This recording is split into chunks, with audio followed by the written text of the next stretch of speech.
ტრაფიკინგთან ბრძოლის მიმართულებით საქართველოს წელსაც უმაღლეს შეფასებას იღებს ამერიკის შეერთებული შტატების სახელმწიფო დეპარტამენტის ყოველწლიური ანგარიშის თანახმად ტრაფიკინგის წინააღმდეგ განხორციელებული ღონისძიებებით საქართველოს კვლავ უმაღლეს საფეხურზეა და მსოფლიოს მასშტაბით 188 ქვეყანას შორის უკვე მეათე წელია ინარჩუნებს ადგილს ეგრეთ წოდებულ პირველ კალათაში.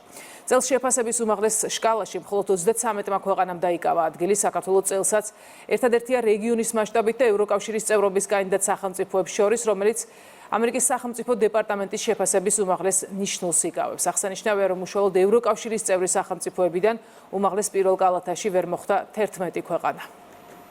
ტრაფიკინგთან ბრძოლა და ორგანიზებულ დანაშაულთან ბრძოლა არის ევროინტეგრაციის ერთ-ერთი მნიშვნელოვანი მიმართულება და აქაც საყურადღებოა ის გარემოება, რომ საქართველოს არის ერთადერთი სახელმწიფო კანდიდატ ქვეყნებს შორის, რომელმაც შეძლო ამ უმაღლესი ნიშნულის დაკავება. ამერიკის სახელმწიფო დეპარტამენტის შეფასებით ჩვენი ქვეყანა აკმაყოფილებს ყველა კრიტერიუმს, როგორიც არის დანაშაულის პრევენცია, შემდეგ დანაშაულის გამოვლენა და დამნაშავეთა დასჯა და ასევე მსხვერპლთა რეაბილიტაცია და მათი დახმარება. ანგარიში აღნიშნულია, რომ საქართველოს განაგრძობს ეფექტურ ღონისძიებებს ტრაფიკინგის წინააღმდეგ ბრძოლის მიმართულებით.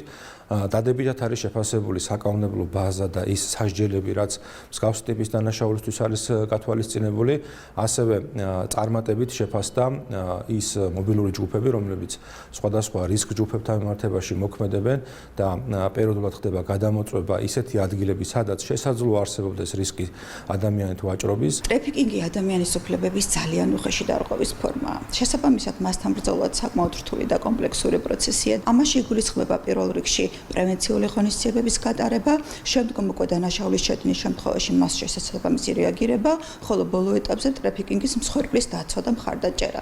სწორედ ამ პროცესში ერთვებიან უკვე ჯანდაცვის სამინისტრო და სახელმწიფო ზრუნვის სააგენტო, რომელიც მთელი ქვეყნის მასშტაბით თავშესაფრებისა და კრიზისული ცენტრების მეშვეობით სხვადასხვა სახის მომსახურებას უწევს ტრაფიკინგის მსხვერპლს.